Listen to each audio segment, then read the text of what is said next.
بسم الله الرحمن الرحيم الحمد لله رب العالمين والصلاة والسلام على أشرف الأنبياء وسيد المرسلين حبيب قلوبنا وطبيب نفوسنا أبو القاسم محمد اللهم صل على محمد وآل محمد وعجل فرجهم من الأعداء وعلى أهل بيت الطيبين الطاهرين المعصومين المظلومين وبعد ولعنة دائما على أعدائهم أجمعين من الآن إلى يوم قيام الدين.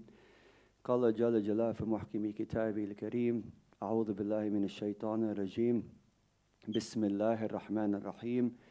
إن الدين عند الله الإسلام. آمنا بالله. صدق الله العلي العظيم. صلوا على محمد وآل محمد. Brothers and sisters, Assalamu alaikum and welcome to the second episode of Toolbox discussion with our dear guest, brother, mullah, hajj, doctor, chef as well. No, chef. So, man of many trades. After tonight, maybe. Mullah Karar. First, I'm a greeting with a loud salat ala Muhammad wa ali Muhammad.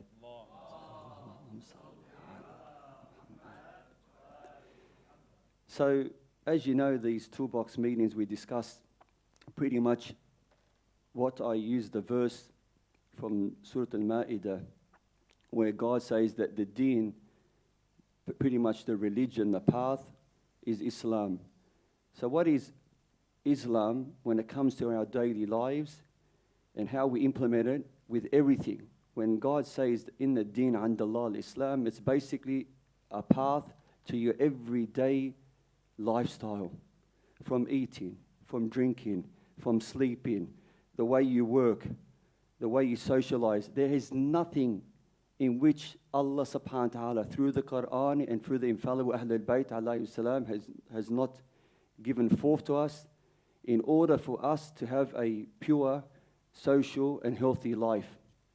So last time we were here, we discussed many health benefits.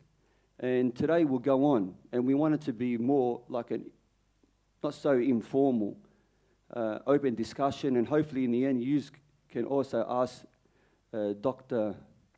Karar any questions which you may come across, especially in everyday society and working in, as you know, on our daily basis, and coming across sometimes obstacles that we might think that they are kind of like a bit more embarrassing, but we can overcome, and Islam has found a solution for everything.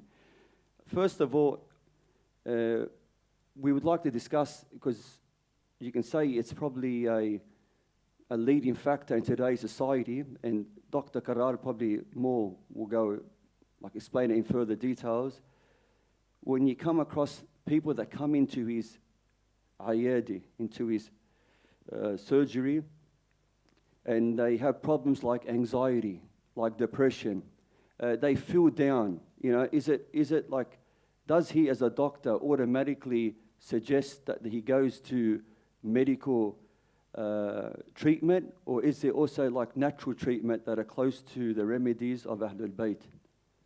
Assalamu alaikum wa rahmatullah. Thank you so much for having me again. It's a great pleasure to be here. Hopefully we'll have a more interactive discussion tonight. Mood, probably probably 50% of my practice is dealing with mental health. Happens all day, every day. Quite an important part of everyday lifestyle, and also the way we define health. So if I were to ask, the audience members what they think someone healthy, what is the definition of someone healthy is, what do you think would come to mind? Anyone with any answers? Please shout them out. We want it to be interactive, less formal. So what do you consider someone that's healthy? So if I were to say, your colleague or your friend is healthy, what does that mean to you? Just because that they don't have a medical problem? That might be a common understanding of what that might mean. But interestingly, the World Health Organization defines it as the social, the physical, and the mental well-being of someone. So just because you don't have an illness, it doesn't mean that you're not healthy. So it's the mental health is quite an important part of our day-to-day life. And if we look at the way the brain is actually designed, is that there's a physical part to the brain, but there's also a chemical side to the brain. So the nerves actually work with each other through electrical signals, but also there are chemical signals that go around. So these chemicals, when they get disturbed, you find that there is a big change in someone's mood. Now, Australia, rest of the world, very, very high percentage of anxiety and depression. Quite a lot of it is as a result of many different stresses. We're going through a very difficult time at the moment. There's geopolitical wars in all around the world. We are dealing with quite a lot of death. You know, that could be quite confronting. Lots of stressful things can come from financial situations with the current rising interest rates, high inflation, you know, keeping ends meet. That could be a stressor. And relationships, you know, problems at home, dealing with relationships, maintaining relationships, they can all contribute.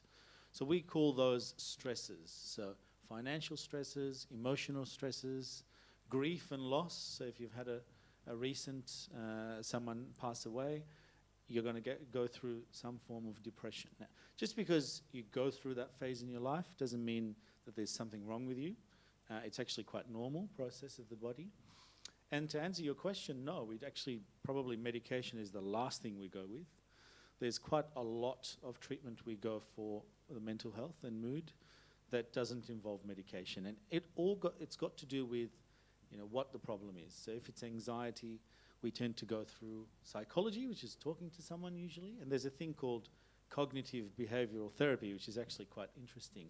There's lots of online courses you can do, CBT. And if you do it, you'll find that it's actually strategies for you to discipline yourself. You know, lots of the narrations from the Ahlul Bayt actually go through very similar things.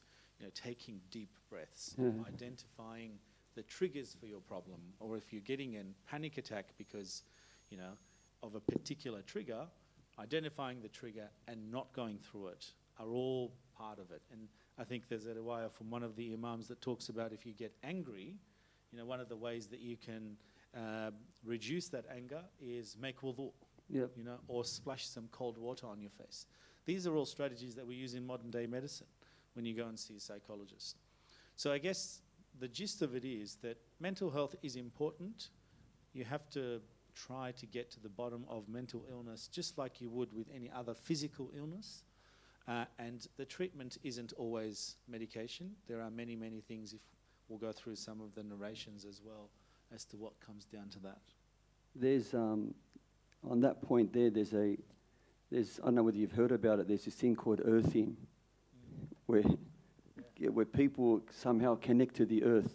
Like, of course, we have a similar thing because Allah subhanahu wa ta'ala says in the Holy Quran, الذين يذكرون الله قياما وقعودا على جنوبهم يتفكرون في خلق السماوات والأرض ربنا ما خلقت هذا باطلا سبحانك فقنا عذاب.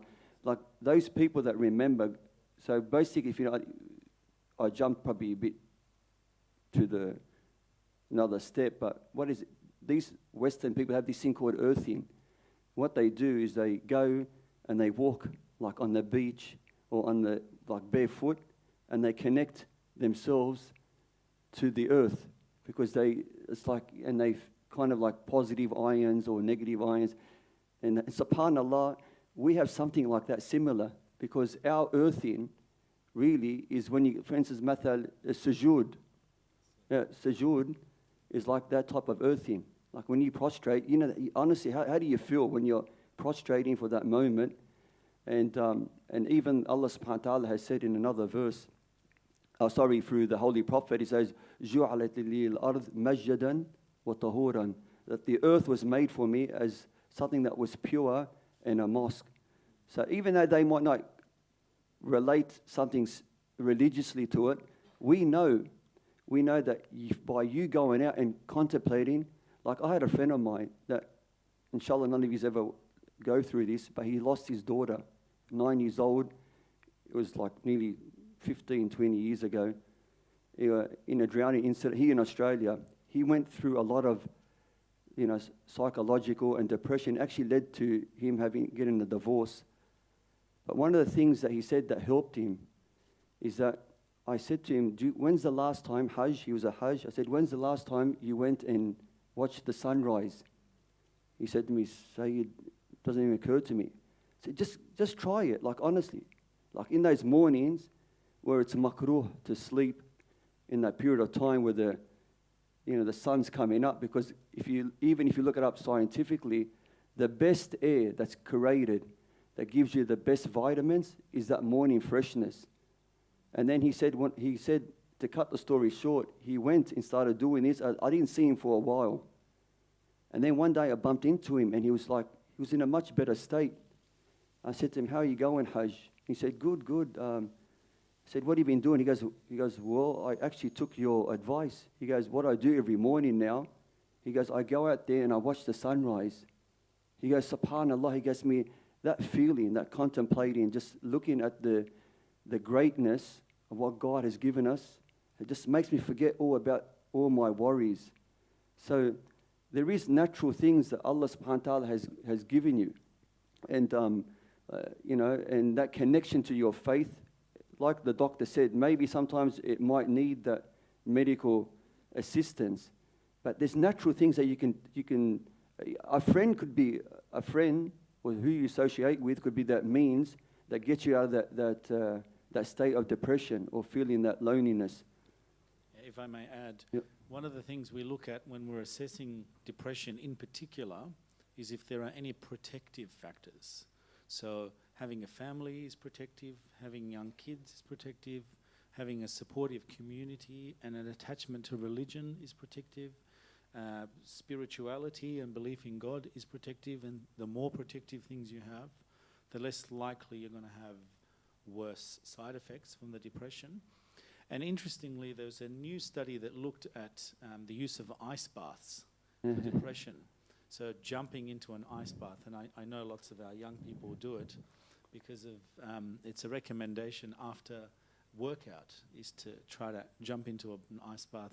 All of our sporty little young boys will also be involved in that too, because everybody after a game of NRL or soccer will jump into an ice bath. And it's been found to create a sudden change in the chemical composition of the brain, and it makes you feel better. The other thing that's good for you is chili. So hot chili also has that effect of getting your pain receptors going, and it makes you feel a little bit better about yourself. So there's a few things you could do. Yeah, that's very good. So there has to be that balance. Like you said, you find that there's that balance between what we consume, and that has that also, you can say, that effect on, in terms of our value, the Islamic value, the ruh. So because basically, we always hear the saying, you are what you eat. And we know that, for instance, in the spiritual manner, the Holy Prophet ﷺ has said that if you eat one morsel of something that's haram, that it, for instance, like it has the effect for the dryness of the tears, the qaswat al-qalb, which also could also lead to what you said now, like someone feeling down. So even the food intake, which we'll concentrate a bit more now, can have that, that boost where the people feel healthier, feel like a buzz, for instance. Look, we see this a lot. A lot of people who suffer from certain mental health conditions would often go through a process of called stress eating, where they just they eat when they don't really need to. And then there's the added problems of becoming overweight and all the other medical problems that comes as a result of that.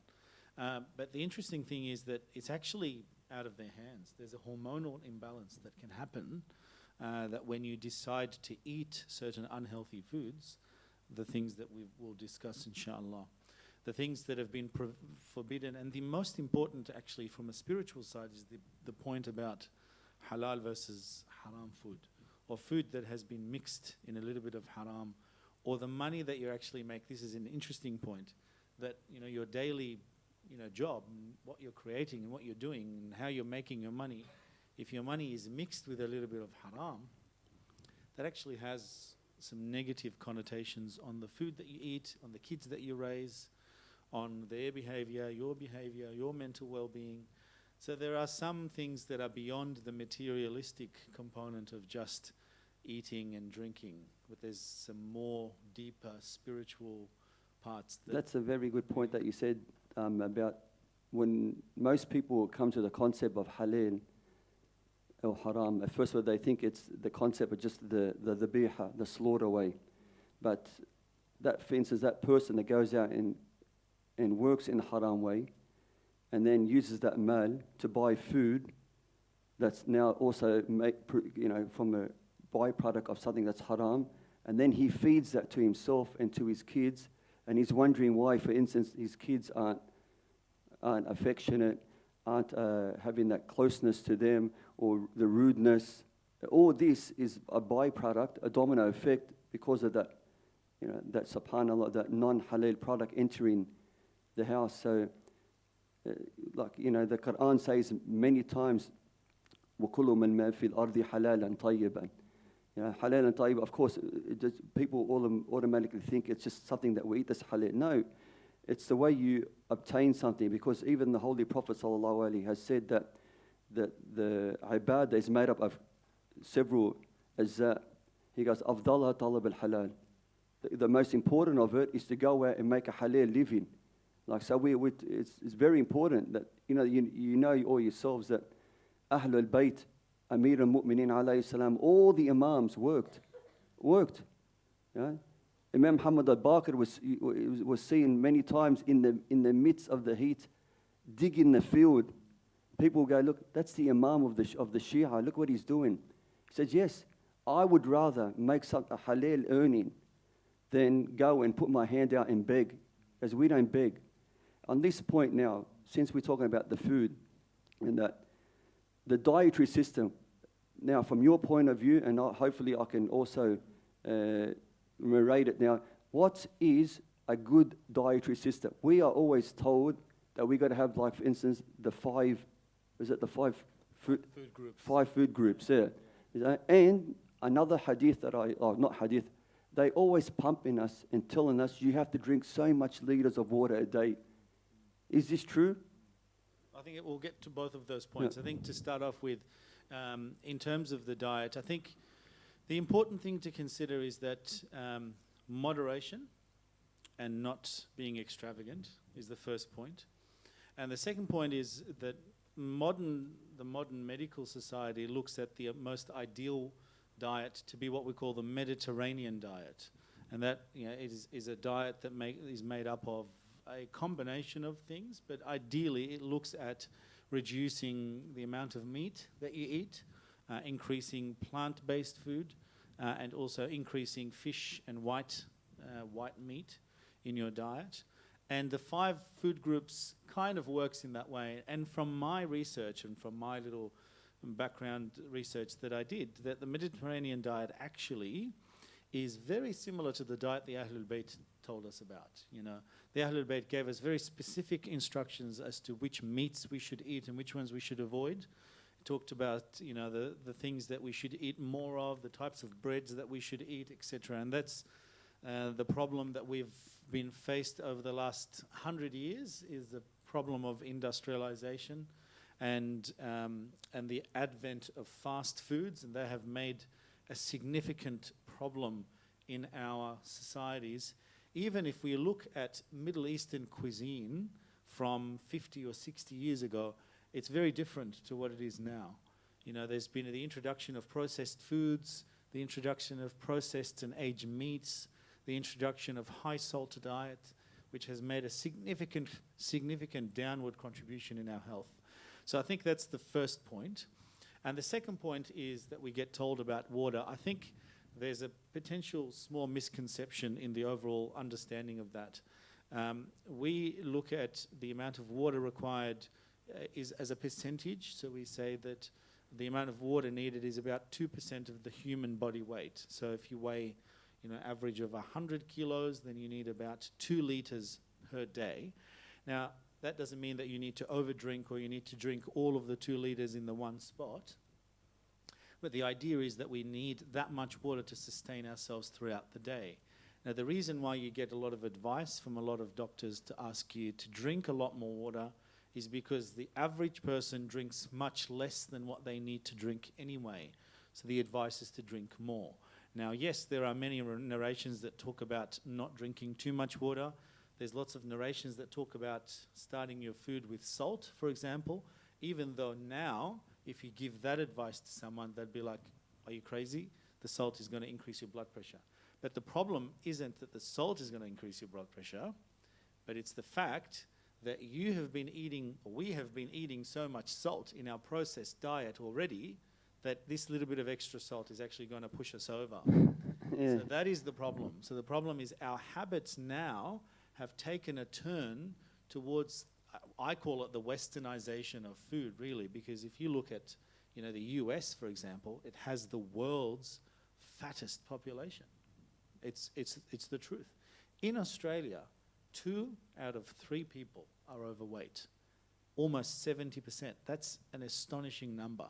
If you're sitting on a train, more people are going to be overweight than normal. Thankfully, alhamdulillah, a lot of people here are looking after themselves. But you'll see there is a trend in the Western countries, but even in some remote villages now, the problem that we're facing in remote Australia, for example, is the lack of access to fresh food, because it requires the trucks to bring them from the farms all over large distances to deliver it to their remote areas. So what do they rely on? I'm not going to bring names of big companies because I don't want to endorse them, but lots of fatty, processed, easy to eat, high energy calorie foods, which are super high in fat and salts. So if we can avoid those foods or reduce them to a particular, let's say once a week, then that will mitigate many of the problems that we have talked about today: the salt, the water, and the diet. Yeah, so according to, like you said, a couple of narrations, according to Ahlul Bayt alayhim salam, they said, for instance, Imam Ja'far as-Sadiq, he says that when you're eating, a third of it is for food, a third of it is for water, and a third of it is for your nafs. And he goes that you should only eat when you're craving, tashtahi, for the food, and you should actually leave the food when you actually still got that craving for it to leave. So in other words, the Imam's already telling you that there's a system there that don't, when it's friends like the Quran talks about al-asraf, this extravagant eating, it doesn't mean that also in terms of food, but also means in terms of what you can consume. So does that sound like pretty much something balanced to you, like a third, and a third for your nafs, like to leave that? Absolutely. And very interestingly, we now have very concrete evidence to actually support that narration. And that is that when you sit down to eat, that you feel hunger. And that's usually okay, because everybody will feel hunger and they'll kind of go to eat. The biggest problem for us is knowing when to stop. That's the biggest problem, because there is a little delay between a hormone that gets released to tell the body that that's it, enough, you don't need any more food, and actually feeling full. There is a bit of a delay. It's usually about 5 to 10 minutes. And this is the greatest example of this, is you're in the middle of eating dinner or lunch, whatever, and you get a phone call, right? You pick up the phone call and everyone else is eating. Your wife is very annoyed at you for taking the call. That's the side point. You take the call, you talk, etc., 5, 10 minutes, and then you come back to continue eating, but you feel full. So that is the effect of that hormone. Subhanallah. The hormone has already told the body that you actually don't need any more food, and you come back and you go, oh my God, I was going to eat all this. And this is particularly true during Ramadan. Everybody gets 10 different meals and they bring a huge, thing and they put it down and they invite everybody over. And at the end, you probably eat less than you normally eat anyway. And the key thing here is that this extravagant thing in the ayah that talks, وَكُلُوا وَاشْرَبُوا وَلَا تُسْرِفُوا إِنَّ اللَّهَ لَا يُحِبُّ الْمُسْرِفِينَ, is that knowing what to do with the extra food, because we have many narrations that Allah subhanahu wa ta'ala punishes the servant for not looking after the food or not respecting the food. So any excess food, don't throw it out. Make sure you have a plan for it. These are the the little psychological and the spiritual things that the Imam talks about, a little bit for the nafs. If you have extra food, give it to those that are needy. Yes, in Australia that may not be the case, but instead of cooking for 50 people when there's only 5 people, you can be a bit more reasonable and cook for less. So On that point, there is very important that the hadith says about to actually respect food that much, that even the small bits of food that fall into the wherever it is in front of you, the hadith says by the Ahlul Bayt, for each one of them that you pick up, God is going to give to you a hur al-ain. Allah. That's in the house. That's in the house. But the hadith says opposite. If you're out eating food, and any bits of food that fall onto the ground, for the Ahlul Bayt have said that leave it, for this is now a rizq. You give it as a rizq, as a sadaqah to the creation of God Almighty. Any bits, but in the house, you pick them up, everything, to actually wipe it, everything, even if it's bits of rice, to eat it. Respect the food, like the mullah said.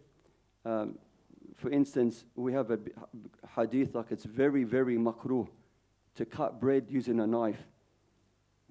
People say, but why is that? Why is that? Because if you look at it, the bread itself, especially barley bread, it's the actual food of the prophets. If you go back in history and study the prophets, most prophets used to live on basically water and barley bread. And the bread, because it comes from the ground, because it's like that essence from when it's planted in the ground, the fallah, the farmer, to when it grows, to when it's picked, to when it's made into the flour. This whole process, it's a barakah. God is saying that this is okay from my, my you can say my gift towards humanity, but it comes from the ground, and it's been through so many hands, and that it should be respected, and it's respected on that point that because all prophets beforehand, probably it's because the way they would also respect the bread, that it became something that was given this honor. So to people say, then how do I cut bread? Because you can probably just with your hand, and the imams, when they would also give food out, they would actually, break it by hand to give it out to the people. So that's the importance. Going back on salt, the hadith says that if you start with salt and end with salt, we're not talking about a large amount of salt. Just talk about a small pinch of salt. Imam Ali alayhi salam and Ahlul Bayt have said that it gets rid of 70 types of diseases within your body just by starting this. People might, come up with other theories of salt. Like recently we heard a scholar say that it was only made for the Arabs because they used to sweat a lot, which is ridiculous, honestly, because the Imams came for all of humanity. What they gave us as the tabib of not just the nafs, but also your body, the doctors, they gave us everything. And you'll find shortly when we go into other types of food, that even on this point here, which I found out not long ago, a couple of years ago, we have another hadith by Imam Ja'far al-Sadiq alayhi salam that talks about starting food and ending it with vinegar. Why vinegar? The benefits of vinegar, especially apple cider vinegar. The hadith says, to start with a spoon of apple cider vinegar and to end with apple cider vinegar. Look, we have quite a lot in the medical literature that talks about salt and vinegar in general. Just one point about salt is that we have 5 different. So if you look in your tongue, so go home tonight, right? Stick your tongue out in front of the mirror and have a look at what your tongue looks like. It's an incredible, incredible organ. Apart from all the talking that it does, it's actually got 5 different forms of taste buds, 5 different ones for all the different tastes: bitter, sweet, sour, salty, all of that. And each one of those taste buds is in a different spot on the tongue. They're not in the same spot. They're all kind of distributed differently. And there was a recent study out of Hungary that after COVID, one of the things COVID did was made people tasteless, and they had a problem with the sense of smell. So they wanted to see what they could do to try to get that back a bit quicker. So they got them to take a little bit of salt before each meal to see if that improved in it. At the end, it improved some of their taste, and they got some of their taste back.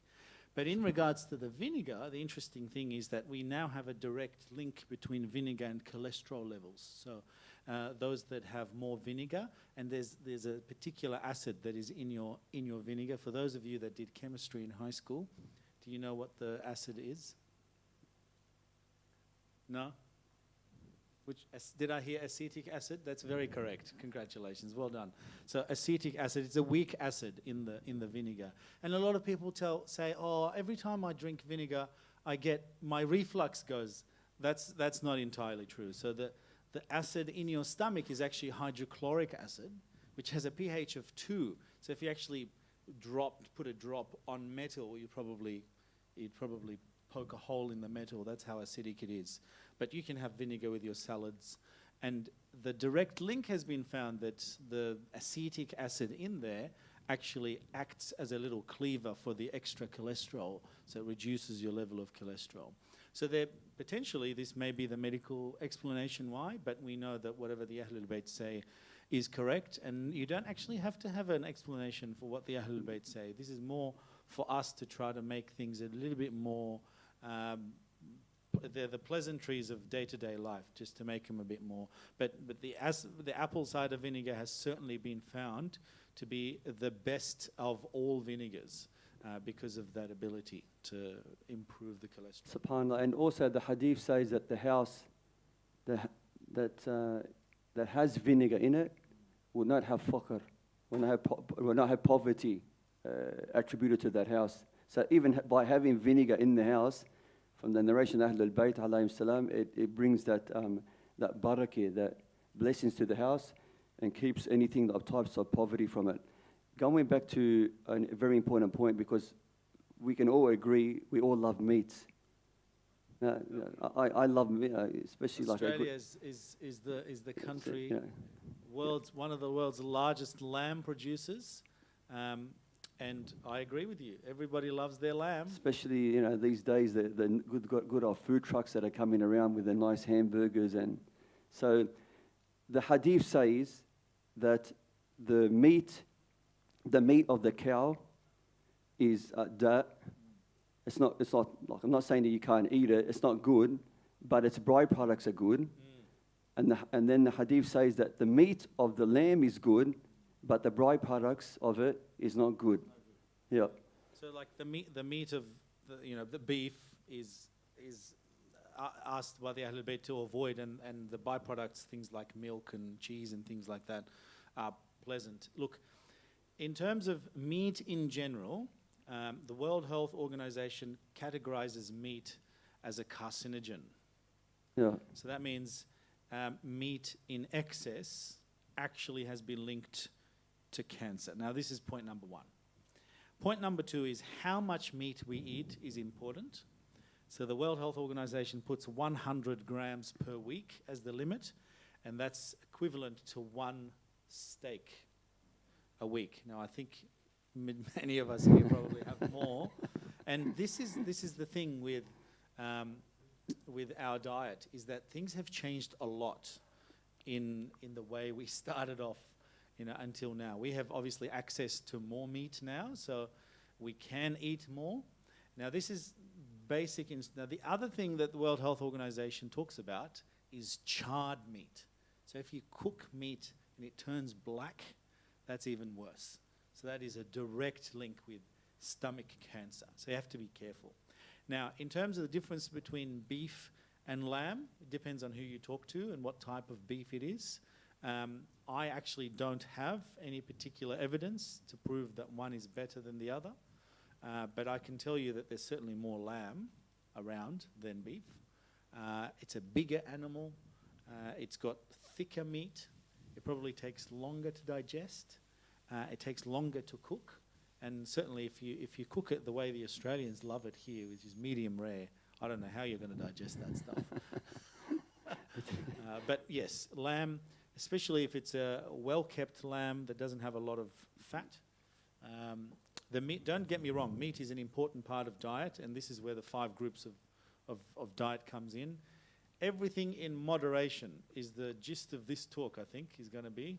If you eat a little bit of everything, you'll probably be all right. Since we're on the topic of meat, and I know I'm going to get blasted by this because I'm a Lebanese from Lebanese background. I don't do it myself. I don't eat it. But the narrations of the Ahlul Bayt alayhim salam, when it talks about raw meats, you know, it's very makruh. Two things. This is particularly prevalent in the Lebanese cuisine, Lebanese your community, kibbeh naya and all of your naya-related dishes. So there was 2 things that the Ahlul Bayt told us to stay away from. Of course, raw meats, and also they said dried meats, meats that have been dried in the air.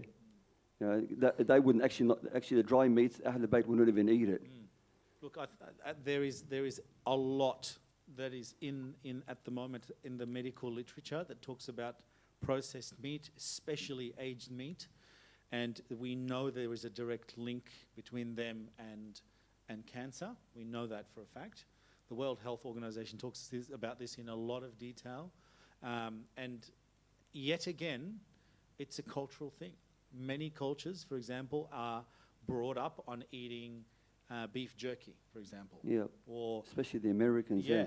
Or like, you know, when I was living in Queensland on my own, I admit there was a time when I had no access to halal meat, for example, over there, and I would get one of those, you know, the little cans of processed meats, and I'd have to, but it's high in sodium, high in preservatives. There's really nothing good about it. It doesn't even taste very well anyway. But yeah, the Ahlul Bayt obviously, you know, told us this, and we didn't listen when it comes to the meat. But the point that you made beforehand about just remind me of the point that you made before, just before the meat. What did we talk about? That's a good point. What did we talk about? Vinegar, meat. No, the one after vinegar. Salt, 2 types of meat. Yeah. Excessive. Anyway, when I remember it, I'll yeah, beef and lamb. Yeah. Look, I think there's been quite a lot in the literature that talks about lamb being used more in studies, and it's been found to be more inclusive of the vitamins, the vitamin B12 and folate. And so a lot of vegans and vegetarians, for example, some of them will disagree with me. The ones who completely go off meat, they'll become deficient in some of the vitamins, such as B12 and folate. So things to keep in mind. Since we talk about the same thing about meats, many ahadith from Ahlul Bayt alayhim salam have said that the essence or the center for all pretty much your sickness comes from your stomach.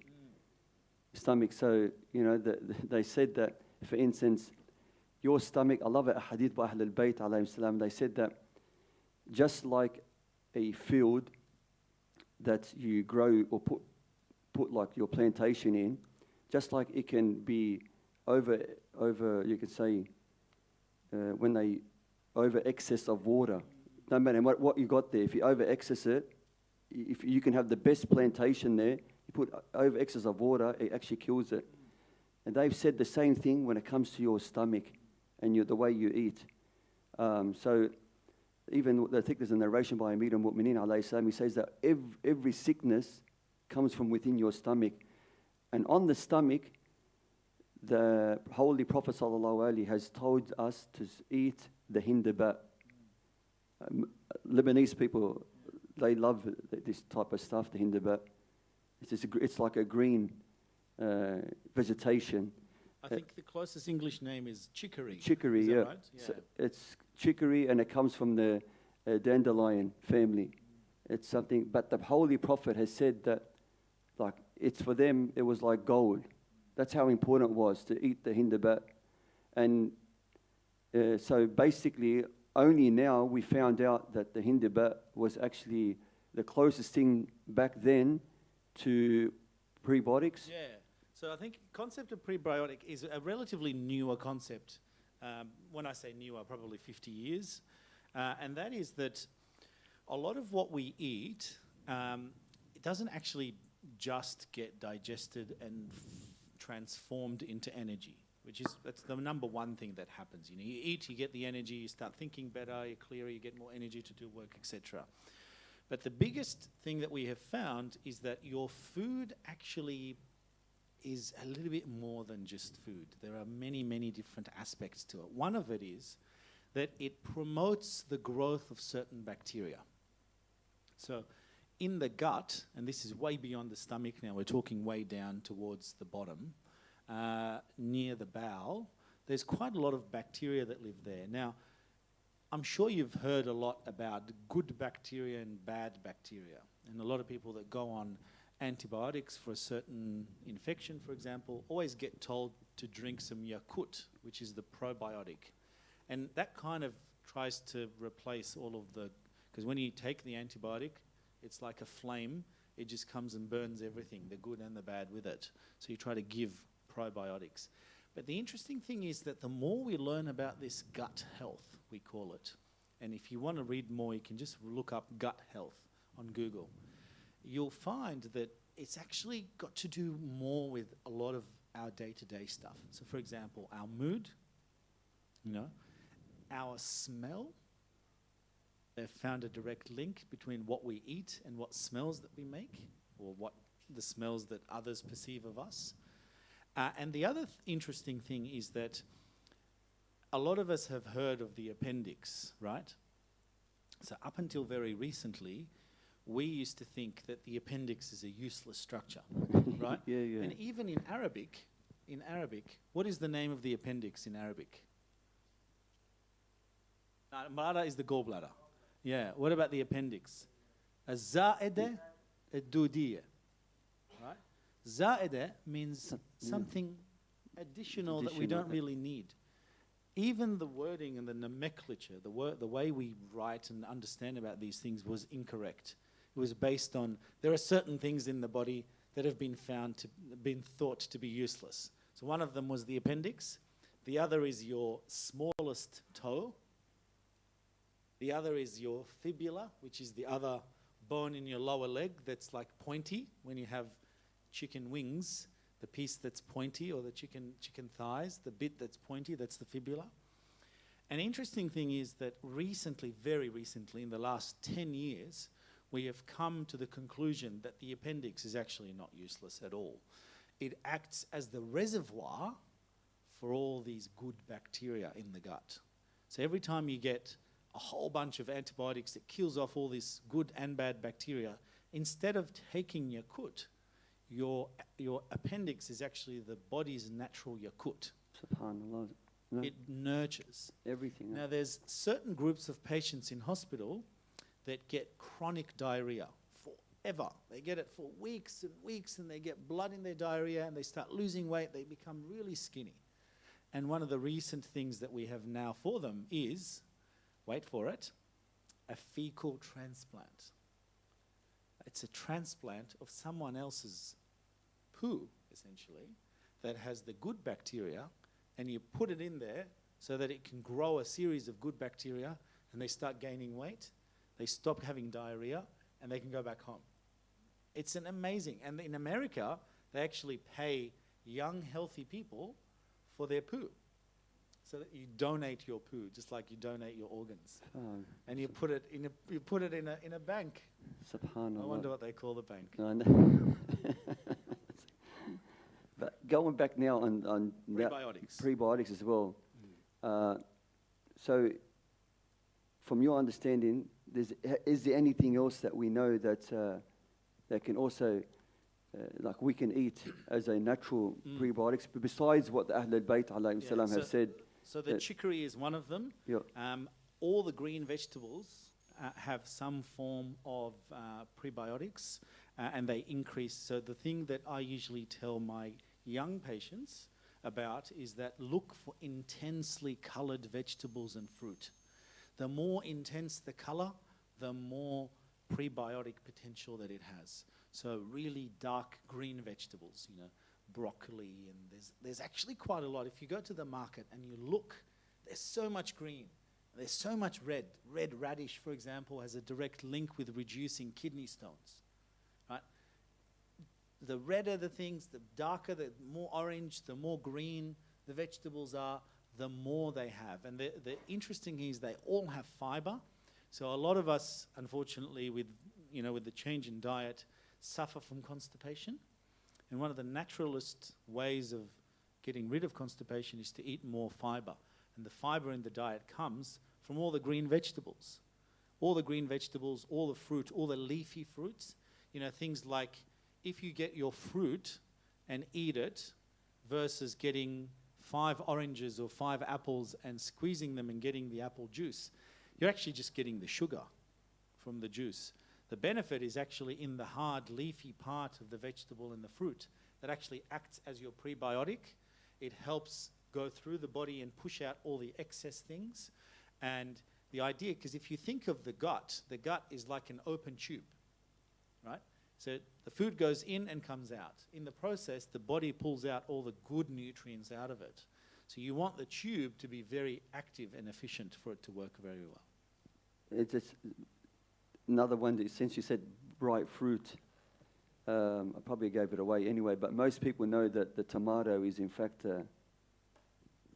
by definition, is a fruit. Yeah. And the definition of a fruit is anything that has the seeds inside of it. Yeah, So even eggplants are fruits. Yeah, it is, yeah. So there was a good, we can probably talk about something on the side.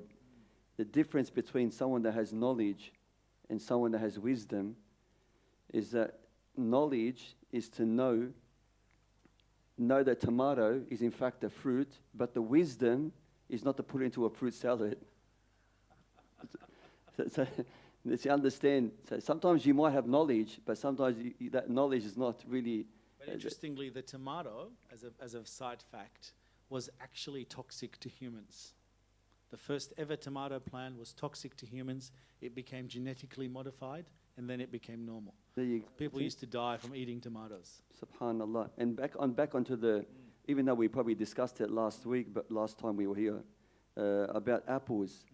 Because ahadith of Ahlul Bayt alayhim salam have so much like alaykum fil taffah, alaykum fil taffah, like always consistently eat apples, especially arri' on an empty stomach. To have the actual narration says to eat apples on an empty stomach, and it's like them. It's like the hadith says that it's a cure from everything except death. You've heard the saying. I won't say it again.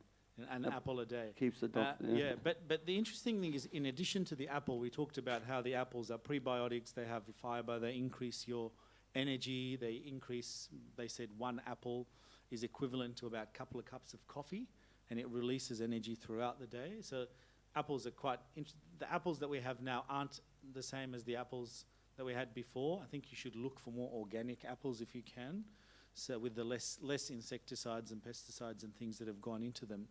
But the other narration talks about honey, yes, as a source of, and honey is an incredible superfood. Subhanallah. And there's lots of narrations that talk about honey. And honey has 3 really important things: antibacterial effect, antioxidant effect, and anti-inflammatory effect. So it reduces swelling in the body. So if you have joint problems, rheumatoid arthritis, osteoarthritis, honey is good for you. And obviously not all honey is honey. So there's good honey and there's better honey. There is, yep. And so the interesting thing is that if you look at the majority of the current medicines in the market, Subhanallah. Lozenges, honey flavored. Cough medicine, honey flavored. I was just looking at all sorts of medical stuff, honey flavored.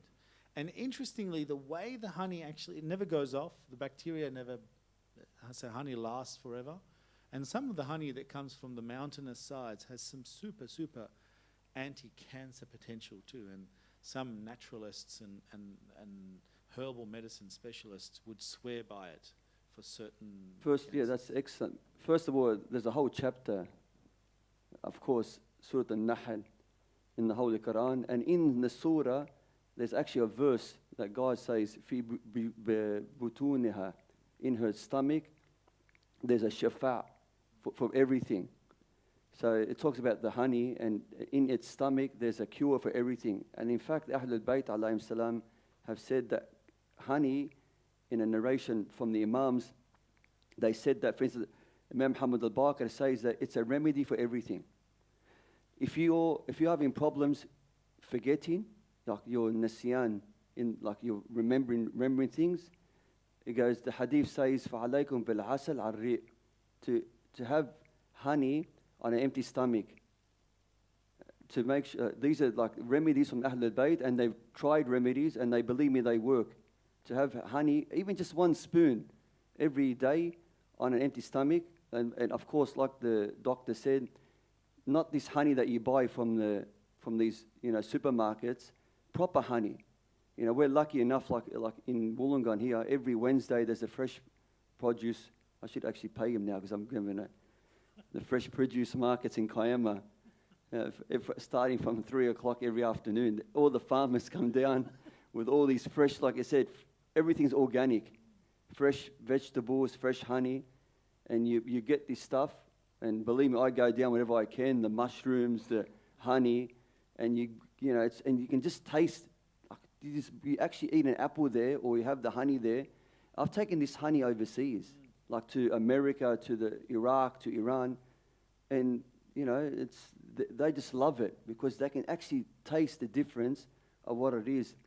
Another thing as well, for bad breath, honey, Any problem we have, the problem we have in our society and our culture is that we only do these things when we're sick. Right? Exactly. We wake up with the whole, make me some honey with some lemon, True. But we don't actually take it on a regular basis. If we actually did take it every day, you take a spoon of honey and go to work, And interestingly now, if you look at the Western diet, a lot of their breakfast is now changing towards substituting sugar for honey. For honey, So yeah. they put honey on their cereal, honey on their, what's it called, Wheat Bix. I don't know how you can eat that stuff. But like they put honey over the stuff, and that's how they use it as a sweetener. It's actually cardboard with it. It's cardboard. Without how many Wheat Bix do you do? I was like, none. I don't really want it. It's very good. Honey, and then we talked about vegetables as well. Just a very important factor. We talked about mainly about the food aspect of it, but just quickly, something we missed, the way you actually eat. Chewing. How do you, because with all due respect, these people that always just big gulps of food, complete opposite to what the imams have said. For instance, like chew your food. Like even some of the hadith says up to 20 to 30, 40 times before you consume it. Like have small morsels of it instead of having large morsels. All this is also being proved medically, of course. Absolutely. So the first step of a digestive system starts in the mouth. So if you notice that when you get to start eating, just before you eat, you start to salivate. Your mouth gets filled with saliva. And when you smell something really good, you start salivating. And it's a saying, I'm salivating because it's so delicious. And the reason why you salivate is it's the first step of digestion. And the reason why it's important is because when you eat, the teeth, the whole point of the teeth is to reduce that big piece and gulp of food into multiple smaller pieces so that the saliva can start working at digesting the food. So the earlier you digest your food in the mouth, the easier it becomes to digest throughout. So the Ahlul Bayt talk about chewing and chewing and chewing, and it's healthy because it stimulates your gums, stimulates your teeth, stimulates the saliva, breaks down the food, and then when you eat it, you're going to process it easier as it goes through the body. And that's really important. And we don't do that. We grab a burger and it's done within 10 seconds. That's true. No, that's the point of, so it's also even the adab of approaching the food, which is probably we kind of bypassed. Approaching your food, respecting it, we talked about respecting, but also the religious factor of it, of making sure that, because sometimes we are that hungry, then we jump into the food without even saying, like, for instance, something simple of Bismillah ar-Rahman ar-Rahim, And we know the funny thing was that we have a narration that whoever says Bismillah ar-Rahman ar-Rahim, that the angels, of course, they occupy them with them that environment while you eat. And when you finish, alhamdulillah, it was said that once a man, his wife, I'm not having no go at any ladies, but because my cooking's terrible. But they said that his wife was he got married as a terrible cook, so he never used to say Bismillah ar-Rahman ar-Rahim. Never used to say. So after 1 week, he gets a tap on the shoulder and he looks and he goes, "Who are you?" He goes, "I'm the devil." He goes, "I'm begging you, say Bismillah, say Bismillah," because I don't want to eat. Even the devil want to eat her food. So of course, none of our women are. No, all of our women are very, very good cooks. Of course, alhamdulillah. They're magnificent in replacing a lot of in fixing a lot of our, raising our kids. Sorting out a lot of our issues and contributing to our day-to-day life. So we respect them and give them lots of gratitude. And so the interesting, just to add to that, is washing your hands before you come up to food, both through the narrations and medically. Your hands go through a lot. We were talking earlier about the different trades. If you're a painter, if you're a carpenter, you come home and you have a shower. It's important to wash your hands before you eat. And in certain cultures, the Japanese culture comes to mind. Even the Middle Eastern cultures, we have this, in fact, a lot, is eating on the floor rather than on the table, and using your hands to eat. Because what do you think is cleaner, your hands or your spoon? Probably your hands, because you've just washed them, right? So if you wash your hands properly, and the Ahlul Bayt talk to us a lot through the narrations about using your hands, being on the floor, respecting the ni'mah, and not overusing and being extravagant. And what the mullah said and the doctor said there is very, like Ahlul Bayt said that we used to do the julus of the ibad, and that was to sit on the ground, again, subhanAllah, to be in their humbleness, and so respecting the food, eating, like I said, with your hands, especially the right hand, mustahab, with the right hand. It's even recommended to, while if you say, for instance, like you eat different types of food, every time I start a new food, to say Bismillah, Bismillah ar-Rahman ar-Rahim, because it's all a ni'mah, a blessing. Finishing off by saying Alhamdulillah. Drinking, of course, Ahlul Bayt alayhim salam, there's a narration that I saw that if you're eating heavy foods, don't drink water with it. Like say for instance, like what I said, dism, probably meats or chicken, don't drink water with it. That's a narration. I don't know whether it can be backed up medically, but also when drinking water, don't gulp it down. The hadith says, Ahlul Bayt alayhim salam, that you drink it in sips. You sip it, Bismillah ar-Rahman ar-Rahim, sip it, say Alhamdulillah. Sip it 3 times, and there's actually rewards of it. And of course, never forget the hatish of Abdullah al-Hussein alayhi salam. So it's very important, because honestly, that connects you as well, da'iman, always with Imam Hussein, who unfortunately, as you know, was very sad that to die, not in that manner, but to die thirsty. No one deserves to die thirsty. And we know sometimes how much just a drop of water means to us. Just quickly, because we ran out a bit of time, just we'll just talk to the audience if they have any. If there's any questions, please. That, like it can be from the religious point of view, from the medical point of view. If you have anything, the mullah or myself would be trying in any form or matter to be of any assistance. Any questions? You won't be recorded.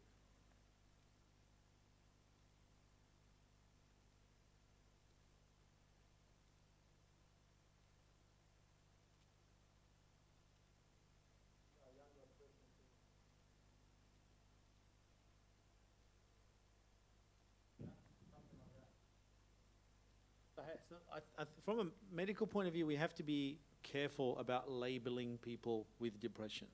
So depression is a very real thing. It happens to every single one of us. We would have felt it at some point in our lives. It is okay to seek help. some cultures are very anti-treatment, and I understand this because our culture is one of it. And even if you went to see someone, then it can be seen as a negative thing on your personality, which is actually quite sad. I can't comment on the culture because that's something that I can't change, and that's something we need to change. From a religious point of view, what do you think, Said? Yeah, so if you look at, for instance, like I always refer to the Quran. The Quran itself says that, for instance, if you look at Prophet Yaqub, if you read the verse that his eyes became nearly to the point of blindness or huwa, he was in this qadim state, like he was like, you could say in this depressed state. He was depressed. Yeah, depressed. He was depressed. He had loss. So he was going through the loss of his son. For his son, and he knew. See, subhanAllah, because he's a prophet, he knew that Yusuf was alive. Yet look what he went through. Like that was a form of depression. I'm not saying that their trials are much greater than ours, but we can't, in a religious point of view, you can't never put someone down because everyone, their level of faith and their level of understanding differs. And you're not in that person's shoes, for instance. You don't know what type of environment they've been brought up with. You don't know, what's going through their mind. So from this, what like the Hajj said, it's this point of view that that people will sometimes come and say, oh, he's depressed, and they'll say astaghfirullah, they'll use the word habal, like craziness, or this pretty much you're soft. But we all know that everyone's personality is different. So we know from a religious point of view, the Quran says, for instance, "Man a'rada an dhikri fa inna lahu ma'ishatan dhanka." That whoever goes from the dhikr of Allah subhanahu wa ta'ala, he has this like narrow life. And then the Quran also says, for instance, وَلَا تَكُونَ كَالَّذِينَ نَسَوا اللَّهَ فَأَنْسَاهُمْ أَنفُسَهُم. Do not be like the ones that forgot God, for they forget themselves. They have no hope. So there is a point where there is the religious factor, which has helped, but it does not mean that sometimes a person that could be religious. I've known religious people, and I don't want to mention any names, but someone that grew up in a family that you can say the father was a hermit, comes from a family of scholars on both sides, big scholars, and he went only until like 3 or 4 months ago, he recovered, and he's been to Australia, he's been like all around the world. They're rich. They I used to look up to him. I still do look up to him in terms of, and then all of a sudden he came flat on his face. So it can happen to anyone. That moment that you think that everything's okay, and then all of a sudden you come smack on your face. It could be several reasons. He had a lot of pressure built up on him, and this has happened. But when people came up to me and said to me, "Did you hear about Hajj Flan or Flan?" I said, "Yeah, I did." Can you believe that? We used to look up to him. He used to make us laugh. He used to always throw in a hadith or narration. And look what happened to him. Now he's, alhamdulillah, but he had to actually turn to a type of medicine that he lives on day to day. But it's a small amount. It's only a small amount.